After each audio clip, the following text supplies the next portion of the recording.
Welcome to the next episode of Bay Area Day Trips. I talked about the mountaintop landmarks of the South Bay in episode 1 of Bay Area Day Trips when we took a look at Mount Umunhum. The other landmark I mentioned in that program was Lick Observatory at the summit of Mount Hamilton. In this program, we'll take a look at this mountaintop destination east of San Jose.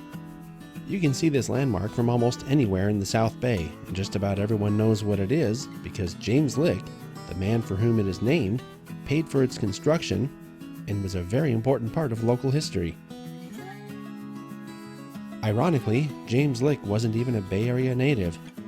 He was born in Pennsylvania in the late 1700s, and after living various places in South America, he eventually came to reside in the Bay Area in the late 1840s, just prior to the Gold Rush era. Upon his arrival, he began investing in San Francisco real estate. These real estate holdings would skyrocket in value in a very short time because the population of San Francisco multiplied 20-fold from around 1,000 in 1848 to over 20,000 in just 2 years. James Lick continued to buy land in San Francisco and began buying up large parcels of farmland in San Jose to the south, where he constructed the largest flour mill in the state. In 1874, James Lick had a major stroke. By this time, he was considered the wealthiest man in the entire state. This brush with his mortality led him to consider what to do with his massive fortune. With some persuasion by his peers, he was convinced to dedicate $700,000 to construct an observatory on the top of Mount Hamilton. Not one to do anything small, this observatory would be equipped with the strongest telescope of its kind in the entire world. The road to the summit was completed in 1876. Lick died that same year, and his remains were eventually taken up to the top of Mount Hamilton and placed under the site where the Great Lick Telescope would eventually be put into service. If you drive around San Jose and Santa Clara today, you'll see reminders of James Lick's influence on South Bay history in the form of schools, parks, statues, monuments. Even a long stretch of Highway 101 is named after him. And of course, if you're driving around North San Jose, you'll eventually come across Lake Mill Boulevard. So it's no surprise that the observatory is known to most locals who have lived here longer than a few years. That makes it a great destination for a day trip. There are two main roads from the South Bay to Mount Hamilton. The northernmost route branches off Alum Rock Road and is predictably called Mount Hamilton Road. It's also known as Highway 130. The southern route is Quimby Road out of East San Jose. Quimby joins Mount Hamilton Road at Joseph D. Grant County Park. This park is a destination in itself, containing almost 10,000 acres of land with hiking and biking trails and even a small lake. But that's a day trip for another episode. To get to Lick Observatory, you continue east on Highway 130. The road becomes very twisted and steep at times, and as you near the top, the views are breathtaking. One very important thing to know is that the road is often used by bicyclists, so it's a good idea to be vigilant on your way up or down the mountain. Once you reach the top, there's very limited parking to be found. You may have to circle around a few times before you find a spot.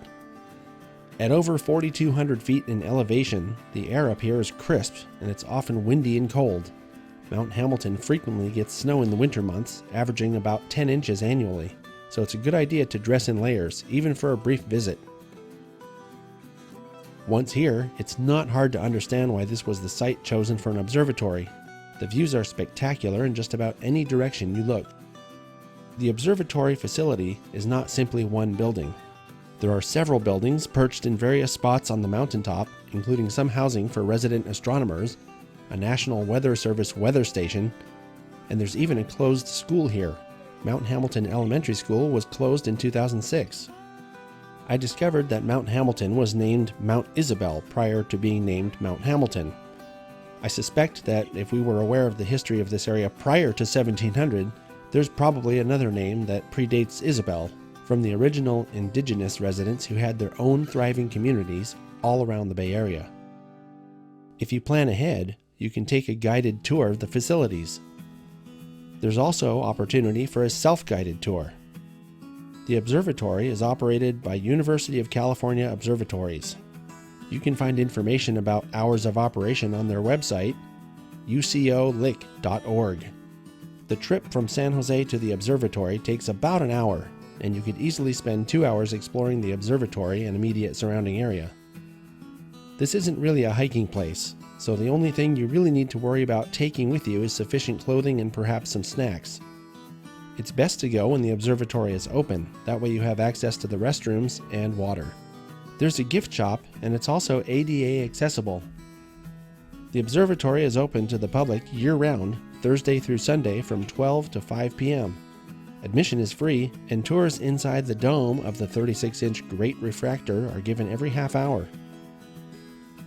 There's really a lot more to talk about here, but there's something to be said for discovering some of the history and lore of this landmark on your own. I hope you've enjoyed this look at Mount Hamilton and the Lick Observatory as a destination for a day trip, and I also hope that if you find my content interesting or otherwise worthwhile, that you'll subscribe and hit the thumbs up button. Thanks for watching Bay Area Day Trips, and make it a great day.